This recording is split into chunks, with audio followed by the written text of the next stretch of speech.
पाञ्चजन्यं ऋषिकेशो देवदत्तं धनञ्जयः पौण्ड्रं दध्मौ महाशङ्खं भीमकर्मावृकोदरः।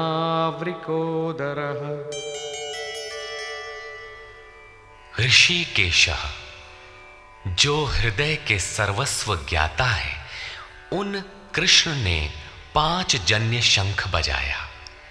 पांचों ज्ञानेंद्रियों को पंच तन्मात्राओं शब्द, स्पर्श, रूप, रस, गंध के रसों से समेटकर अपने जन भक्त की श्रेणी में ढालने की घोषणा की। विकराल रूप से बहकती हुई इंद्रियों को समेटकर उन्हें अपने सेवक की श्रेणी में खड़ा कर देना हृदय से प्रेरक सद्गुरु की देन है। श्री कृष्ण एक योगेश्वर सद्गुरु थे। शिष्यस्तेहम्, भगवन मैं आपका शिष्य हूं। बाह्य विषय वस्तुओं को छोड़कर ध्यान में इष्ट के अतिरिक्त दूसरा न देखें, दूसरा न सुने, न दूसरे का स्पर्श करें। ये सद्गुरु के अनुभव संचार पर निर्भर करता है। देवदत्तम धनंजयः, दैवी संपत्ति को अधीन करने वाला अनुराग ही अर्जुन है। इष्ट के अनुरूप लगाव जिसमें विरह, वैराग्य, अश्रुपात हो। गदगद गिरा नयन बह नीरा, रोमांच हो। इष्ट के अतिरिक्त अन्य विषय वस्तु का लेश मात्र टकराव न होने पाए, उसी को अनुराग कहते हैं। यदि ये सफल होता है तो परम देव परमात्मा में प्रवेश दिलाने वाली दैवी संपद पर आधिपत्य प्राप्त कर लेता है। इसी का दूसरा नाम धनंजय भी है। एक धन तो बाहरी संपत्ति है जिससे शरीर निर्वाह की व्यवस्था होती है। आत्मा से इसका कोई संबंध नहीं है। इससे परे स्थिर आत्मिक संपत्ति ही निज संपत्ति है। बृहदारण्य कोपनिषद में याज्ञवल्क्य ने मैत्रेयी को यही समझाया कि धन से संपन्न पृथ्वी के स्वामित्व से भी अमृतत्व की प्राप्ति नहीं हो सकती। उसका उपाय आत्मिक संपत्ति है। भयानक कर्म वाले भीमसेन ने पौंड्र अर्थात प्रीति नामक महाशंख बजाया। भाव का उद्गम और निवास स्थान हृदय है, इसलिए इसका नाम वृकोदर है। आपका भाव लगाव बच्चे में होता है, किंतु वस्तुतः वो लगाव आपके हृदय में है, जो बच्चे में जाकर मूर्त होता है। ये भाव अथाह और महान बलशाली है। उसने प्रीति नामक महाशंख बजाया। भाव में ही वो प्रीति निहित है, इसीलिए भीम ने पौंड्र प्रीति नामक महाशंख बजाया। भाव महान बलवान है, किंतु प्रीति संचार के माध्यम से। हरि व्यापक सर्वत्र समाना, प्रेम ते प्रकट हो ही मैं जाना।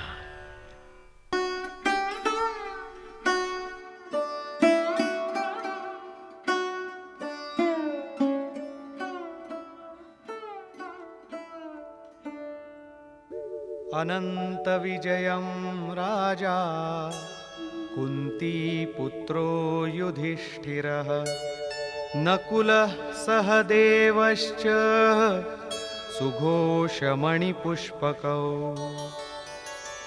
कुंती पुत्र राजा युधिष्ठिर ने अनंत विजय नामक शंख बजाया। कर्तव्य रूपी कुंती और धर्म रूपी युधिष्ठिर। धर्म पर स्थिरता रहेगी तो अनंत विजयम अनंत परमात्मा में स्थिति दिलाएगा। युद्धे स्थिरः सह युधिष्ठिरः। प्रकृति पुरुष क्षेत्र क्षेत्रज्ञ के संघर्ष में स्थिर रहता है, महान दुख से भी विचलित नहीं होता। तो एक दिन जो अनंत है, जिसका अंत नहीं है, वो है परम तत्व परमात्मा, उस पर विजय दिला देता है। नियम रूपी नकुल ने सुघोष नामक शंख बजाया। ज्यों-ज्यों नियम उन्नत होगा, अशुभ का शमन होता जाएगा, शुभ घोषित होता जाएगा। सत्संग रूपी सहदेव ने मणि पुष्पक शंख बजाया। मनीषियों ने प्रत्येक श्वास को बहुमूल्य मणि की संज्ञा दी है। हीरा जैसी श्वासा बातों में बीती जाए। एक सत्संग तो वो है जो आप सत्पुरुषों की वाणी से सुनते हैं, किंतु यथार्थ सत्संग आंतरिक है। श्री कृष्ण के अनुसार आत्मा ही सत्य है, सनातन है। चित्त सब ओर से सिमटकर आत्मा की संगत करने लगे, यही वास्तविक सत्संग है। ये सत्संग चिंतन, ध्यान और समाधि के अभ्यास से संपन्न होता है। ज्यों-ज्यों सत्य के सान्निध्य में सुरत टिकती जाएगी, त्यों-त्यों एक-एक श्वास पर नियंत्रण मिलता जाएगा। मन सहित इंद्रियों का निरोध होता जाएगा। जिस दिन सर्वथा निरोध होगा, वस्तु प्राप्त हो जाएगी। वाद्य यंत्रों की तरह चित्त का आत्मा के स्वर में स्वर मिलाकर संगत करना ही सत्संग है। बाह्य मणि कठोर है, किंतु श्वास मणि पुष्प से भी कोमल है। पुष्प तो विकसित होने या टूटने पर कुम्हलाता है, किंतु आप अगले श्वास तक जीवित रहने की गारंटी नहीं दे सकते। किंतु सत्संग सफल होने पर प्रत्येक श्वास पर नियंत्रण दिलाकर परम लक्ष्य की प्राप्ति करा देता है। इसके आगे पांडवों की कोई घोषणा नहीं है, किंतु प्रत्येक साधन कुछ न कुछ निर्मलता के पथ में दूरी तय करता है। आगे कहते हैं,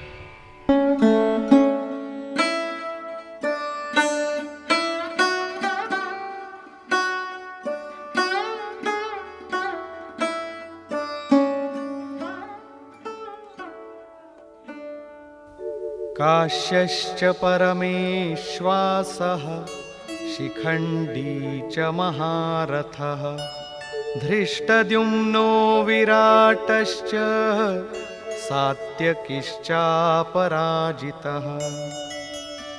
काया रूपी काशी। पुरुष जब सब ओर से मन सहित इंद्रियों को समेटकर काया में ही केंद्रित करता है, तो परमेश्वासः परम ईश में वास का अधिकारी हो जाता है। परम ईश में वास दिलाने में सक्षम काया ही काशी है। काया में ही परम ईश का निवास है। परमेश्वास का अर्थ श्रेष्ठ धनुष वाला नहीं, बल्कि परम धन ईश धन वास है। शिखा सूत्र का त्याग ही शिखंडी है। आजकल लोग सिर के बाल कटा लेते हैं और सूत्र के नाम पर गले की जनेऊ हटा लेते हैं, अग्नि जलाना छोड़ देते हैं। हो गया सन्यास उनका। नहीं, वस्तुतः शिखा लक्ष्य का प्रतीक है जिसे आपको पाना है, और सूत्र है संस्कारों का। जब तक आगे परमात्मा को पाना शेष है, पीछे संस्कारों का सूत्रपात लगा हुआ है, तब तक त्याग कैसा, सन्यास कैसा? अभी तो चलने वाले पथिक हैं। जब प्राप्तव्य प्राप्त हो जाए, पीछे लगे हुए संस्कारों की डोर कट जाए, ऐसी अवस्था में ब्रह्म सर्वथा शांत हो जाता है। इसलिए शिखंडी ही ब्रह्म रूपी भीष्म का विनाश करता है। शिखंडी चिंतन पथ की विशिष्ट योग्यता है, महारथी है। धृष्टद्युम्न दृढ़ और अचल मन तथा विराटः सर्वत्र विराट ईश्वर का प्रसार देखने की क्षमता इत्यादि दैवी संपद के प्रमुख गुण हैं। सात्विकता ही सात्यकी है।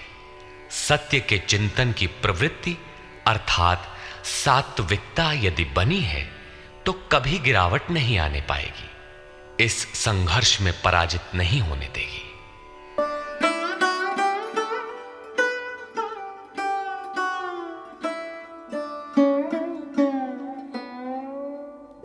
द्रुपदो द्रौपदेयाश्च सर्वशः पृथिवीपते सौभद्रश्च महाबाहुः शंखान् दद्मुः पृथक् पृथक्।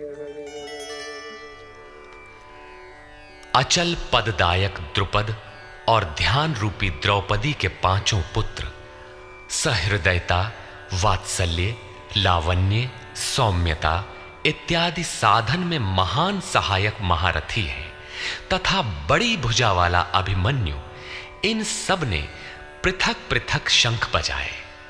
भुजा कार्यक्षेत्र का प्रतीक है। जब मन भय से रहित हो जाता है तो उसकी पहुंच दूर तक हो जाती है। हे राजन, इन सब ने अलग अलग शंख बजाए। कुछ न कुछ दूरी सभी तय कराते हैं। इनका पालन आवश्यक है, इसलिए इनके नाम गिनाए। इसके अतिरिक्त कुछ दूरी ऐसी भी है जो मन बुद्धि से परे है। भगवान स्वयं ही अंतःकरण में विराज कर तय कराते हैं। इधर दृष्टि बनकर आत्मा से खड़े हो जाते हैं और सामने स्वयं खड़ा होकर अपना परिचय करा लेते हैं।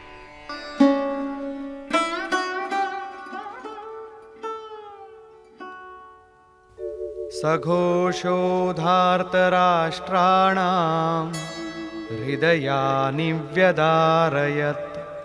नभश्च पृथिवीं चैव तुमुलो व्यनुनादयन्।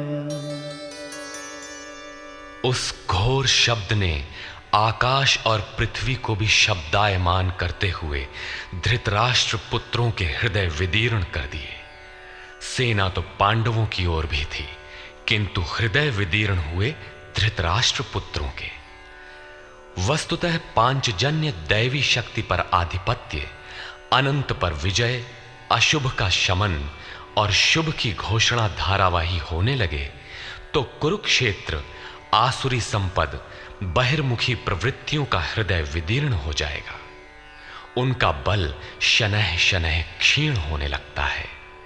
सर्वथा सफलता मिलने पर मोहमयी प्रवृत्तियां सर्वथा शांत हो जाती हैं।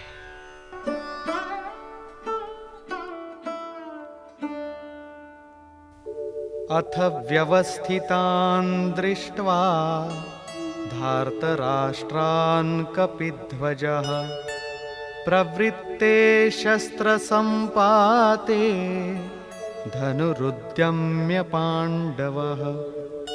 ऋषिकेशं तदा वाक्यम् इदमाह महीपते।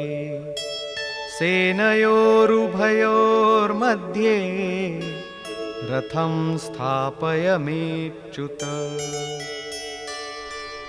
संयम रूपी संजय ने अज्ञान से आवृत मन को समझाया कि हे राजन, उसके उपरांत कपिध्वजः वैराग्य रूपी हनुमान, वैराग्य ही ध्वज है जिसका।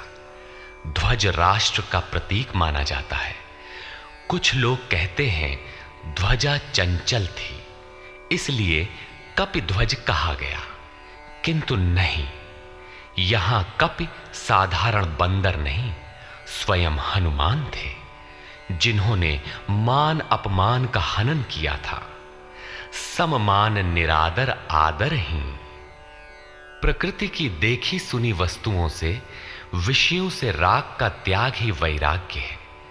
अतः वैराग्य ही जिसकी ध्वजा है, उस अर्जुन ने व्यवस्थित रूप से धृतराष्ट्र पुत्रों को खड़े देखकर शस्त्र चलने की तैयारी के समय धनुष उठाकर ऋषिकेशम, जो हृदय के सर्वस्व ज्ञाता है, उन योगेश्वर श्री कृष्ण से ये वचन कहा, हे अच्युत, जो कभी च्युत नहीं होता, मेरे रथ को दोनों सेनाओं के बीच खड़ा करिए।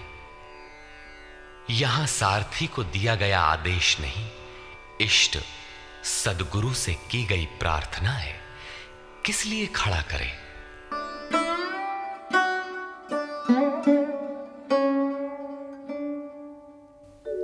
यावदेतान्निरीक्षेऽहं योद्धुकामानवस्थितान् कैर्मया सह योद्धव्यम् अस्मिन् रणसमुद्यमे।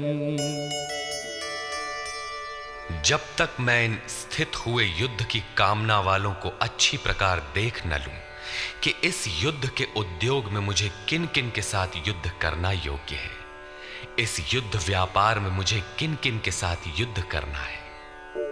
योत्स्यमानान् वेक्षेऽहं य एतेऽत्र समागताः धार्तराष्ट्रस्य दुर्बुद्धेर्युद्धे प्रियचिकीर्षवः।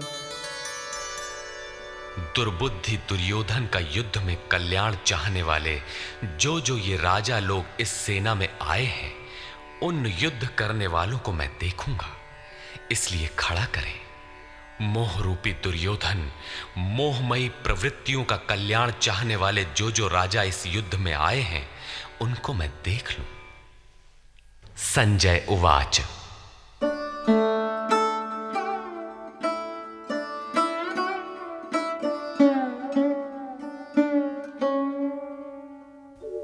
एवमुक्तो ऋषिकेशो गुडाकेशेन भारत सेनयोरुभयोर्मध्ये स्थापयित्वा रथोत्तमम् भीष्मद्रोणप्रमुखतः सर्वेषां च महीक्षिताम् उवाच पार्थ पश्यैतान् समवेतान् कुरुनीति।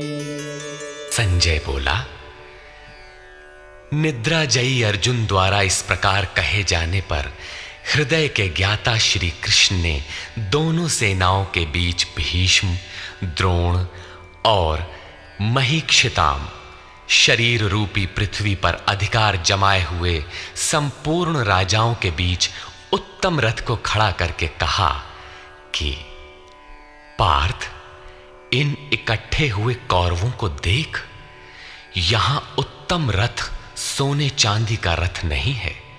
संसार में उत्तम की परिभाषा नश्वर शरीर के प्रति अनुकूलता प्रतिकूलता से की जाती है। ये परिभाषा अपूर्ण है। जो हमारे आत्मा, हमारे स्वरूप का सदैव साथ दे, वही उत्तम है, जिसके पीछे अनुत्तम मलिनता न हो।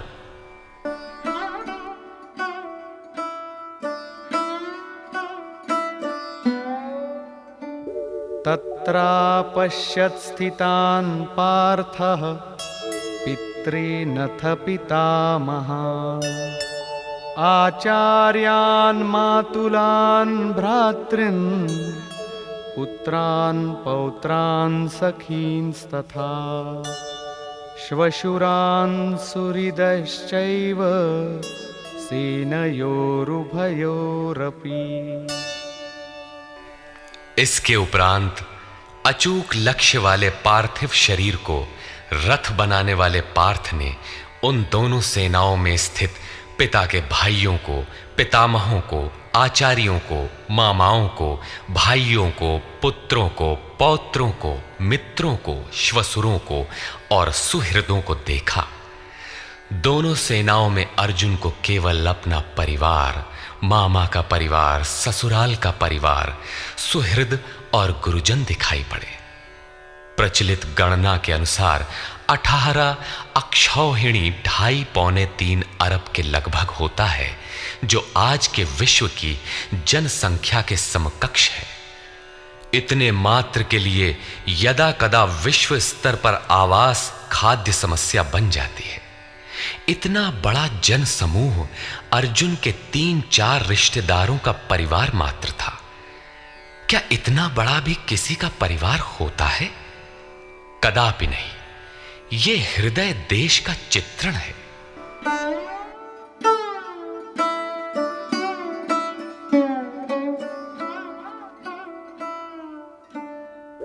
तान् समीक्ष्य स कौन्तेयः सर्वान् बन्धूनवस्थितान् कृपया परयाविष्टो विषीदन्निदमब्रवीत्।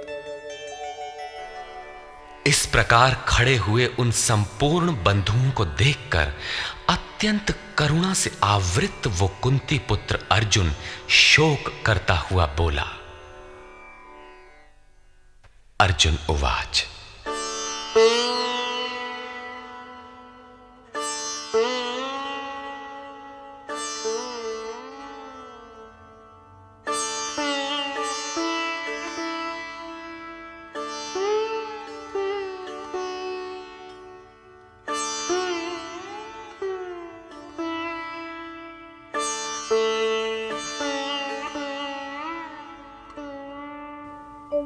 दृष्ट्वेमं स्वजनं कृष्ण युयुत्सुं समुपस्थितं सीदन्ति मम गात्राणि मुखं च परिशुष्यति वेपथुश्च शरीरे मे रोमहर्षश्च जायते। हे कृष्ण, इस युद्ध की इच्छा वाले खड़े हुए स्वजन समुदाय को देखकर मेरे अंग शिथिल हुए जाते हैं, मुख सूखा जाता है और मेरे शरीर में कंप तथा रोमांच हो रहा है। इतना ही नहीं, गांडीवं स्रंसते हस्तात् त्वक्चैव परिदह्यते न च शक्नोम्यवस्थातुं भ्रमतीव च मे मनः। हाथ से गांडीव गिरता है, त्वचा भी जल रही है। अर्जुन को ज्वर सा हो आया, संतप्त हो उठा कि ये कैसा युद्ध है जिसमें स्वजन ही खड़े हैं। अर्जुन को भ्रम हो गया। वो कहता है, अब मैं खड़ा रह पाने में भी अपने को असमर्थ पा रहा हूं, अब आगे देखने की सामर्थ्य नहीं है। निमित्तानि च पश्यामि विपरीतानि केशव न च श्रेयोनुपश्यामि हत्वा स्वजनमाहवे। हे केशव, इस युद्ध का लक्षण भी विपरीत ही देखता हूं। युद्ध में अपने कुल को मारकर परम कल्याण भी नहीं देखता हूं। कुल को मारने से कल्याण कैसे होगा?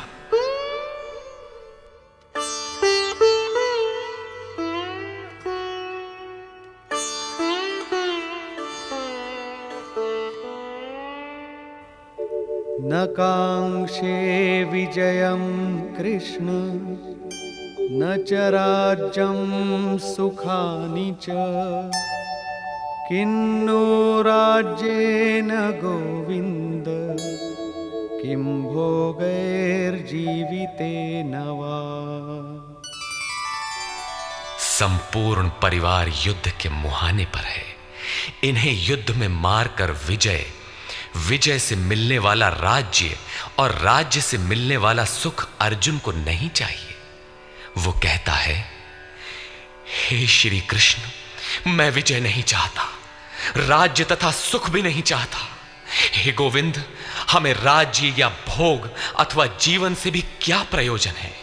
क्यों?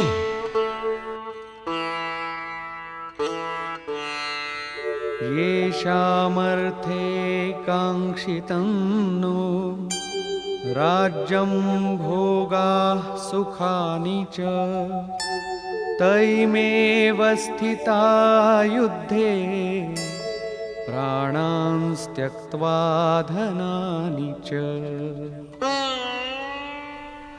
हमें जिनके लिए राज्य भोग और सुखादिक इच्छित हैं, वे ही परिवार जीवन की आशा त्याग कर युद्ध के मैदान में खड़े हैं। हमें राज्य इच्छित था तो परिवार को लेकर, भोग सुख और धन की पिपासा थी तो स्वजन और परिवार के साथ उन्हें भोगने की थी।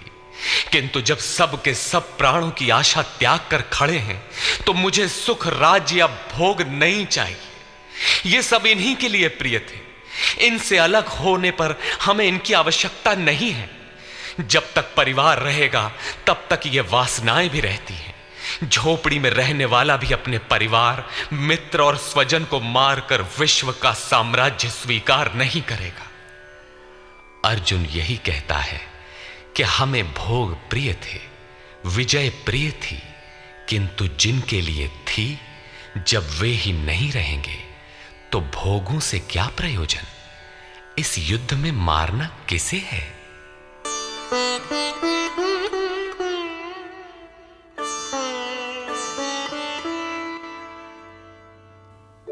आचार्याः पितरः पुत्राः तथैव च पितामहाः मातुलाः श्वशुराः पौत्राः शालाः संबंधिनस्तथा। इस युद्ध में ताऊ, चाचे, लड़के और इसी प्रकार दादा, मामा, श्वसुर, पोते, साले तथा समस्त संबंधी ही हैं।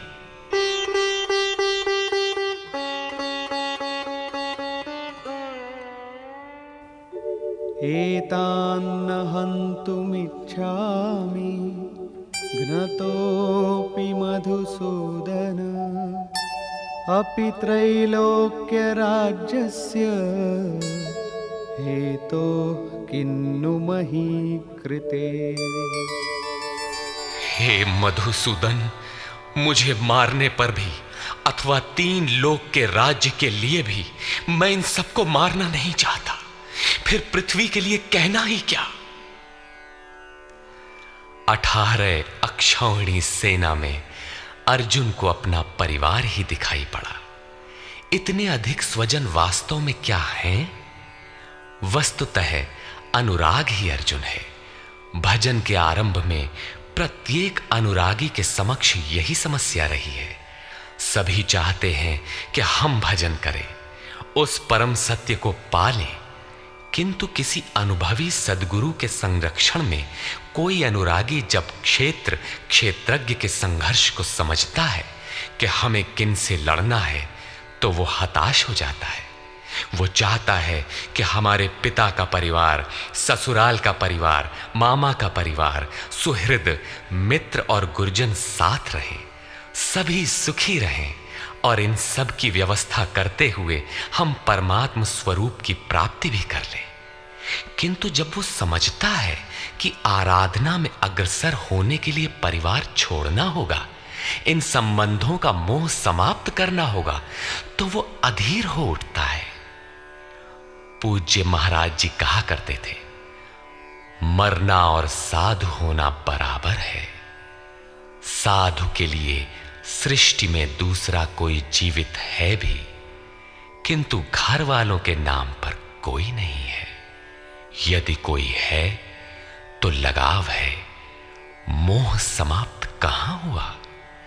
जहां तक लगाव है, उसका पूर्ण त्याग, उस लगाव के अस्तित्व मिटने पर ही उसकी विजय है। इन संबंधों का प्रसार ही तो जगत है, अन्यथा जगत में हमारा क्या है? तुलसीदास कह चिद विलास जग, बूझत बूझत बूझ है। मन का प्रसार ही जगत है। योगेश्वर कृष्ण ने भी मन के प्रसार को ही जगत कहकर संबोधित किया। जिसने इसके प्रभाव को रोक लिया, उसने चराचर जगत ही जीत लिया। इहैव तैर्जितः सर्गो येषां साम्ये स्थितम मनः। केवल अर्जुन अधीर था, ऐसी बात नहीं है। अनुराग सबके हृदय में है। प्रत्येक अनुरागी अधीर होता है, उसे संबंधी याद आने लगते हैं। पहले वो सोचता था कि भजन से कुछ लाभ होगा तो ये सब सुखी होंगे, इनके साथ रहकर उसे भोगेंगे। जब ये साथ ही नहीं रहे तो सुख लेकर क्या करेंगे? अर्जुन की दृष्टि राज्य सुख तक ही सीमित थी। वो त्रिलोकी के साम्राज्य को ही सुख की पराकाष्ठा समझता था। इसके आगे भी कोई सत्य है, इसकी जानकारी अर्जुन को अभी नहीं है।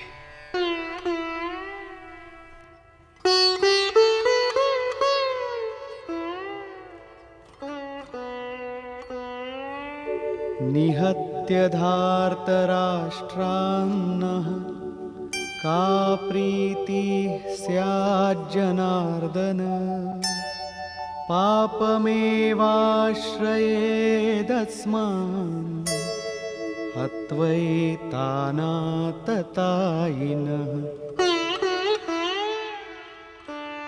हे जनार्दन, धृतराष्ट्र के पुत्रों को मारकर भी हमें क्या प्रसन्नता होगी। जहां धृतराष्ट्र अर्थात धृष्टता का राष्ट्र है, उससे उत्पन्न मोह रूपी दुर्योधन इत्यादि को मारकर भी हमें क्या प्रसन्नता होगी। इन आतताइयों को मारकर हमें पाप ही तो लगेगा। जो जीवन यापन के तुच्छ लाभ के लिए अनीति अपनाता है वो आतताई कहलाता है, किंतु वस्तुतः इससे भी बड़ा आतताई वो है जो आत्मा के पथ में अवरोध उत्पन्न करता है। आत्मदर्शन में बाधक काम, क्रोध, लोभ, मोह आदि का समूह ही आतताई है।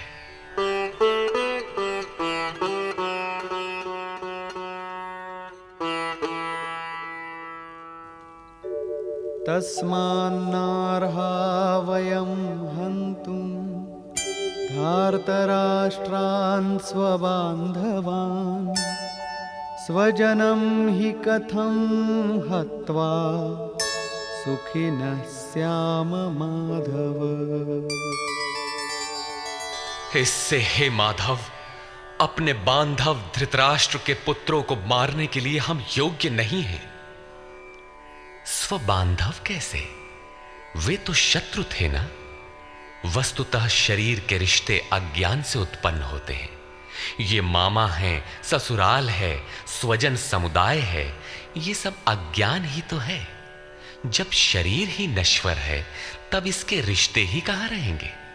मोह है तभी तक सुहृद है, हमारा परिवार है, हमारी दुनिया है। मोह नहीं तो कुछ भी नहीं। इसीलिए वे शत्रु भी अर्जुन को स्वजन दिखाई पड़े। वो कहता है कि अपने कुटुंब को मारकर हम कैसे सुखी होंगे। यदि अज्ञान और मोह न रहे तो कुटुंब का अस्तित्व न हो। यह अज्ञान ज्ञान का प्रेरक भी है। भर्तृहरि, तुलसी इत्यादि अनेक महानुभावों को वैराग्य की प्रेरणा पत्नी से मिली, तो कोई सौतेली मां के व्यवहार से खिन्न होकर वैराग्य पथ पर अग्रसर हुआ दिखाई देता है।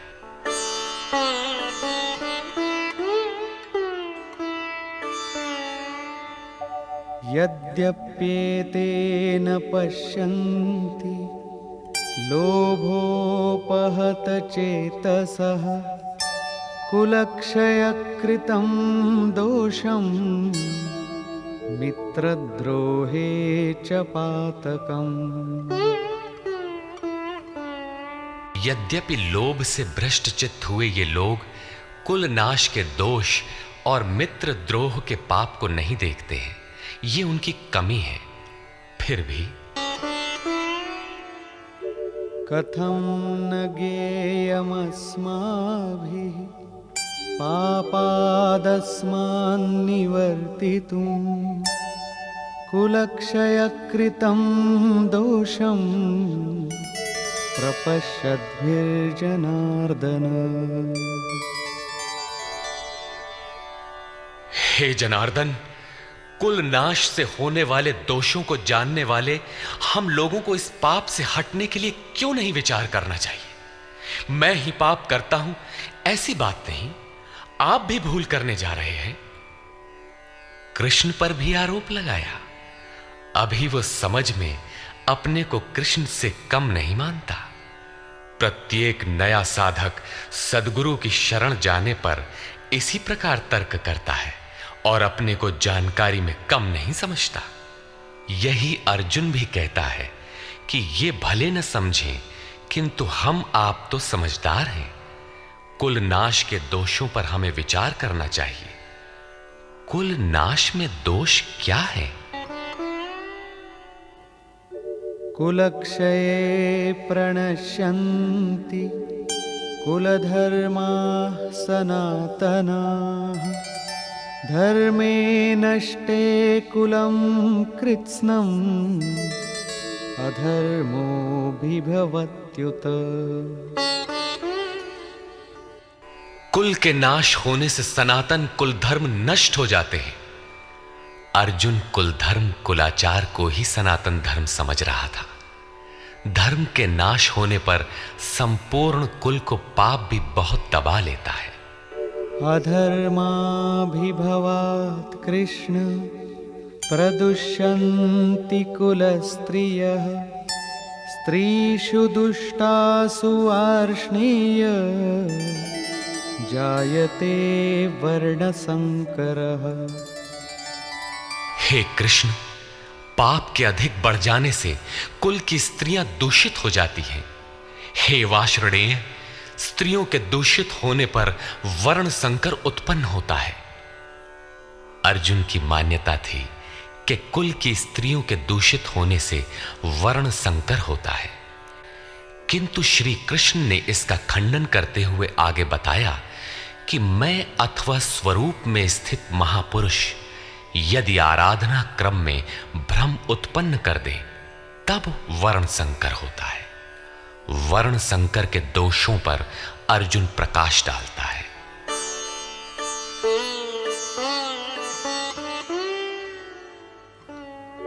संकरो नरकायैव कुलघ्नानां कुलस्य च। पतन्ति पितरो येषां लुप्तपिण्डोदकक्रियाः। वर्ण संकर कुल घातियों और कुल को नरक में ले जाने के लिए ही होता है। लुप्त हुई पिंड क्रिया वाले इनके पितर लोग भी गिर जाते हैं। वर्तमान नष्ट हो जाता है, अतीत के पितर गिर जाते हैं और भविष्य वाले भी गिरेंगे। इतना ही नहीं,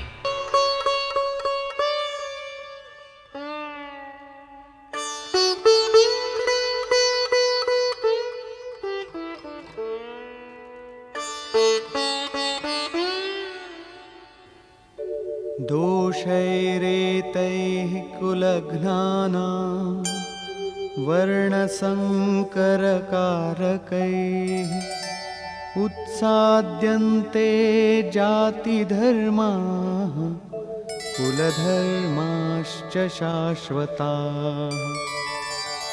इन वर्ण संकर कारक दोषों से कुल और कुलघातियों के सनातन कुल धर्म और जाति धर्म नष्ट हो जाते हैं।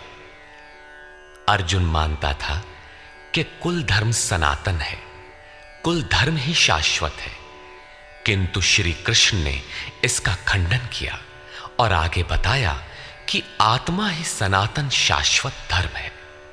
वास्तविक सनातन धर्म को जानने से पहले मनुष्य धर्म के नाम पर किसी न किसी रूढ़ि को जानता है। ठीक इसी प्रकार अर्जुन भी जानता है जो कृष्ण के शब्दों में एक रूढ़ि है।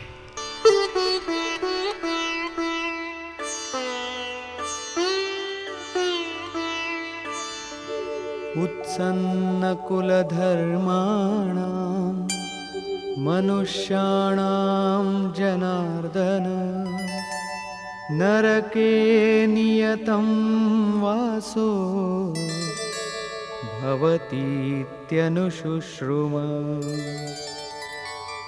हे जनार्दन, नष्ट हुए कुल धर्म वाले मनुष्यों का अनंत काल तक नरक में वास होता है, ऐसा हमने सुना है। कुल धर्म ही नहीं नष्ट होता, बल्कि शाश्वत सनातन धर्म भी नष्ट हो जाता है। जब धर्म ही नष्ट हो गया तो ऐसे पुरुष का अनंत काल तक नरक में निवास होता है, ऐसा हमने सुना है, देखा नहीं, सुना है। अहो बत महत् पापं कर्तुं व्यवसिता वयं यद्राज्य सुखलोभेन हन्तुं स्वजनमुद्यताः। अहो, शोक है कि हम लोग बुद्धिमान होकर भी महान पाप करने को तैयार हुए हैं। राज्य और सुख के लोभ से अपने कुल को मारने के लिए उद्यत हुए हैं। अभी अर्जुन अपने को कम ज्ञाता नहीं समझता। आरंभ में प्रत्येक साधक इसी प्रकार बोलता है, महात्मा बुद्ध का कथन है कि मनुष्य जब अधूरी जानकारी रखता है तो अपने को महान ज्ञानी समझता है, और जब आधे से आगे की जानकारी हासिल करने लगता है तो अपने को महान मूर्ख समझता है।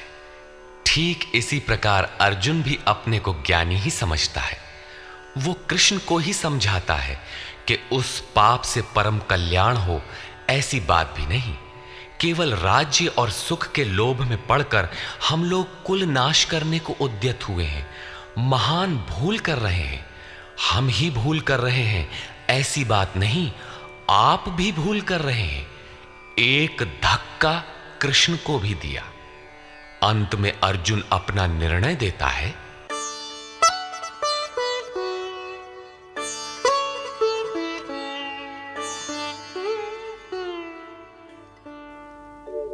यदि माम प्रतीकारम् अशस्त्रं शस्त्रपाणयः धार्तराष्ट्रारणे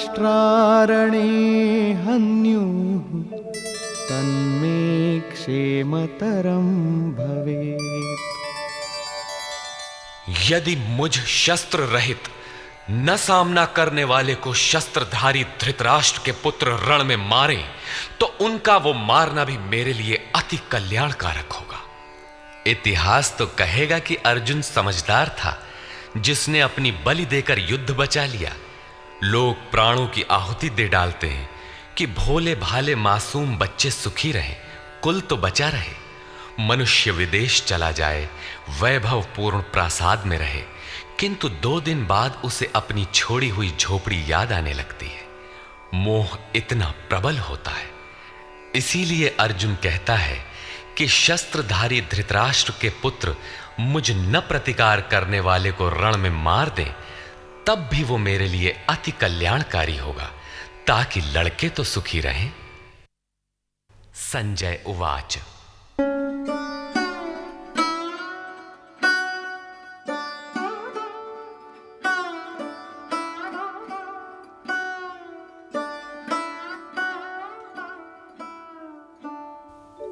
एवमुक्त्वा अर्जुनः संख्ये रथोपस्थ उपाविशत् विसृज्य सशरं चापं शोकसंविघ्नमानसः। संजय बोला कि रणभूमि में शोक से उद्विग्न मन वाला अर्जुन इस प्रकार कहकर बाण सहित धनुष को त्याग कर रथ के पिछले भाग में बैठ गया, अर्थात क्षेत्र क्षेत्रज्ञ के संघर्ष में भाग लेने से पीछे हट गया। निष्कर्ष। अर्जुन को सैन्य निरीक्षण में अपना परिवार ही दिखाई पड़ता है। जहां तक संबंध है उतना ही जगत है। अनुराग के प्रथम चरण में पारिवारिक मोह बाधक बनता है। साधक जब देखता है कि मधुर संबंधों से इतना विच्छेद हो जाएगा जैसे वे थे ही नहीं, तो उसे घबराहट होने लगती है। स्वजना शक्ति को मारने में उसे अकल्याण दिखाई देने लगता है। वो प्रचलित रूढ़ियों में अपना बचाव ढूंढने लगता है, जैसा अर्जुन ने किया। उसने कहा, कुल धर्म ही सनातन धर्म है। इस युद्ध से सनातन धर्म नष्ट हो जाएगा। कुल की स्त्रियां दूषित होंगी, वर्ण संकर पैदा होगा, जो कुल और कुल घातियों को अनंत काल तक नरक में ले जाने के लिए ही होता है। अर्जुन अपनी समझ से सनातन धर्म की रक्षा के लिए विकल है। उसने श्री कृष्ण से अनुरोध किया कि हम लोग समझदार होकर भी ये महान पाप क्यों करें, अर्थात श्री कृष्ण भी पाप करने जा रहे हैं। अंततो गत्वा पाप से बचने के लिए मैं युद्ध नहीं करूंगा, ऐसा कहता हुआ हताश अर्जुन रथ के पिछले भाग में बैठ गया। क्षेत्र क्षेत्रज्ञ के संघर्ष से पीछे हट गया। अतः ओम तत्सदिति श्रीमद्भगवद गीता सूपनिषत्सु ब्रह्म विद्यायाम योग शास्त्रे श्री कृष्णा अर्जुन संवादे संशय विषाद योगो नाम प्रथमोऽध्यायः। इस प्रकार स्वामी अड़गड़ानंद कृत श्रीमद् भगवद गीता के भाष्य यथार्थ गीता का प्रथम अध्याय पूर्ण होता है।